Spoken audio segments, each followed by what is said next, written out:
All right, so tonight I have my SIG 320 X5 Legion. Just kind of wanted to go over my experience with it. Just some details straight from SIG's website. It comes with three 17 round steel mags with the aluminum base plate. So it comes with three of those. Dawson Precision adjustable sights, fiber optic front, and then an adjustable rear.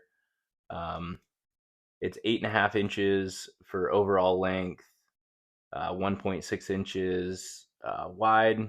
Height is 5.8, and it's 5-inch barrel. Weighs in at 43.5 ounces, 6.8-inch sight radius. So yeah, just wanted to go over my experience with it. I shoot a lot of IDPA. Haven't really ventured out into USPSA yet. That, and I shoot a lot of Gssf when it comes around each year. I shoot both of those matches. Um, so yeah, I started shooting IDPA. I wanted to try it out. I started with a Ruger SR9. It was the only handgun I had at the time, and decided I liked it. So I went and bought a Gen 5 Glock 17. Uh, it, that did me well for a while. And then a lot of the guys I was shooting with were shooting CZs and double single guns. So I went and got a SP01 Tactical and did my best to turn it into a Shadow 2. I put a bunch of springs in it and ordered a bunch of stuff from Cajun Gunworks, put carbon fiber grips. um, what else did I do to it? I had the slide milled for an optic, um, and then I had them cut a window in the top of the slide while they were doing the milling work. And when this came out, I was thinking I wanted to mix it up a little bit, and so I went back to a striker fired gun instead of a hammer fired gun, and decided this would be the route. My dad is a huge Walther fan, so at the time he was shooting a Q5 match, and I thought about buying one of those. It was right about the time the steel frame came out, but a little bit more expensive. Wasn't sure that I wanted to go that route, so I picked up the SIG instead. After holding it, um, it just fits my hand better than the Walther. Um, it shoots really flat, heavy barrel. With the mass being cut out of the slide here, it doesn't slam your muzzle forward when the slide comes back forward after recoil. So I really liked how flat it shot. Um, yeah, again, it just shoots super flat. I do have some complaints. It's overall, I would say it's a great entry level gun for under $1,000.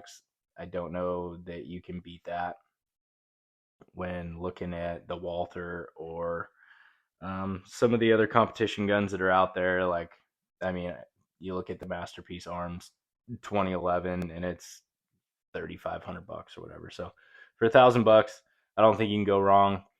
But first, like, things I noticed right off the bat were throwing on an optic, getting rid of that rear sight.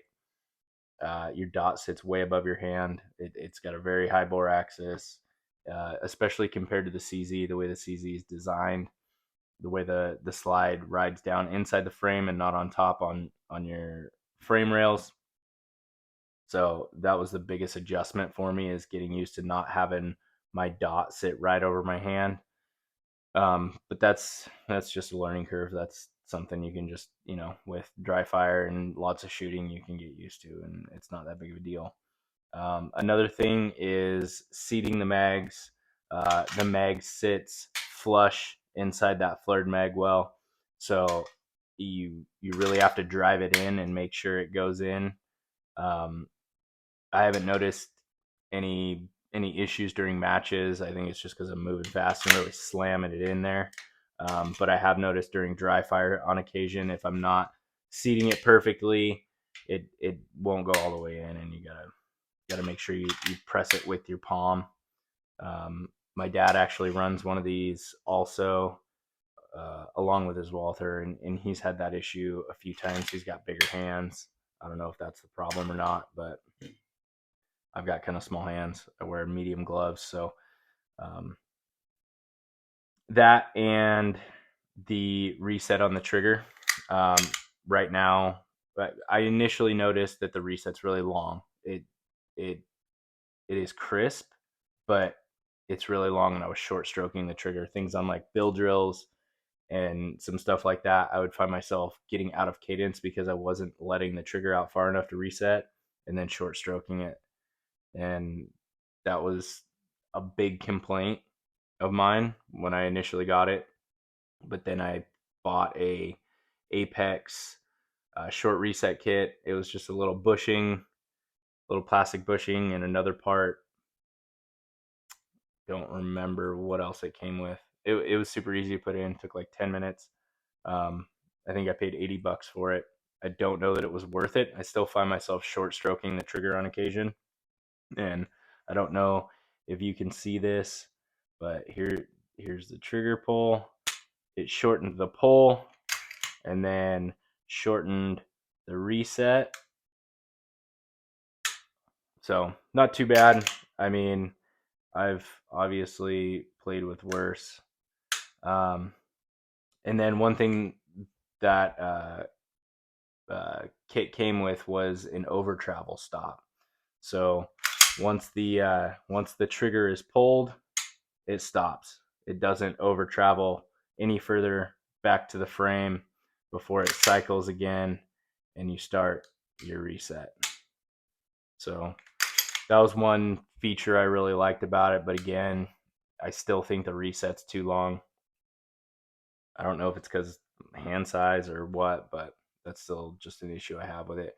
I probably have 2,000 or 3,000 rounds through it. I get to shoot a lot. I shoot for work sometimes, so I get to take this thing out to the range and practice with it. So I've had it a fairly short amount of time, but in that short amount of time, I've got a good deal of practice with it.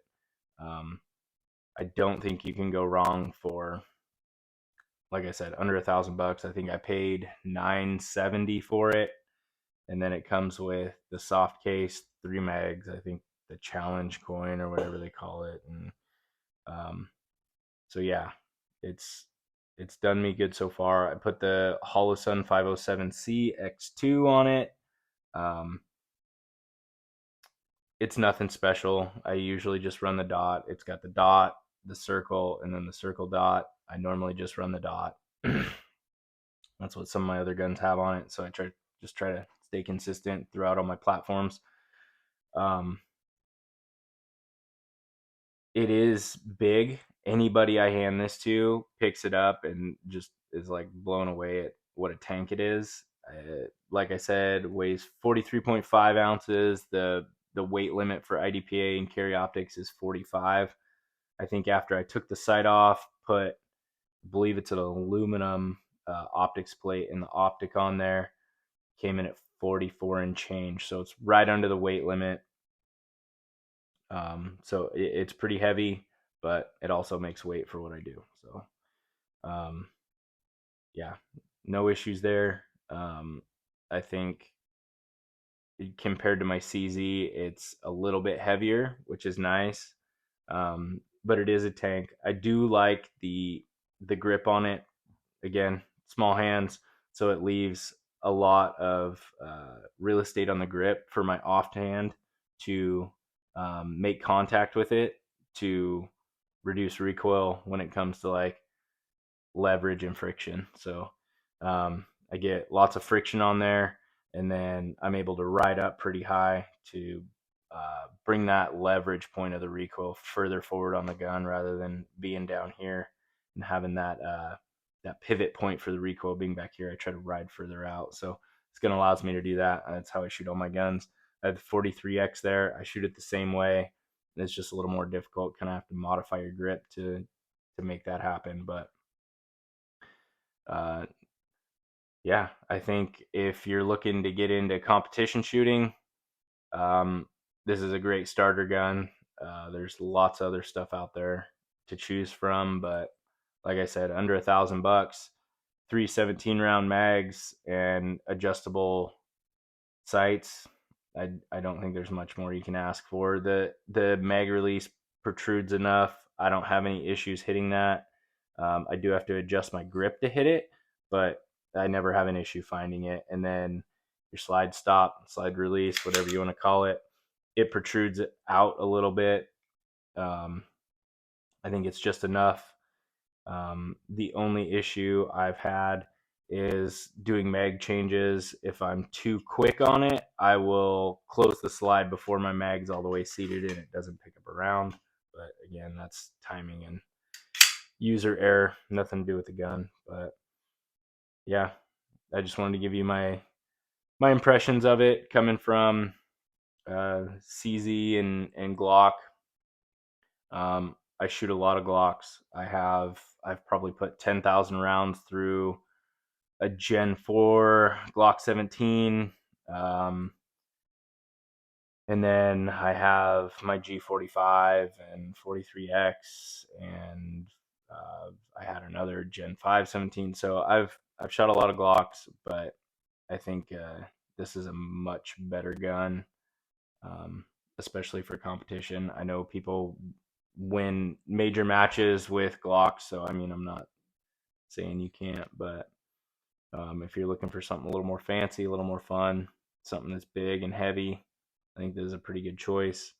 I'd like to play with the Q5 steel frame out on the range. I haven't had a chance to do that yet, but so far, this has treated me pretty well. It's no malfunctions or anything like that. It's ran everything I put through it. I reload my ammo, so I don't shoot factory in it. It comes with multiple recoil springs. I'm running the lightest spring. I don't remember if it's 11 or 13 pounds. I'd have to go back and look. I just know I put the lightest one in there.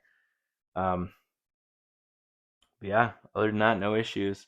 If there's something else you want to know or anything like that, just drop me a comment and I'll get back to you guys. If you want to see something more up close in detail or me strip it down or something, just let me know.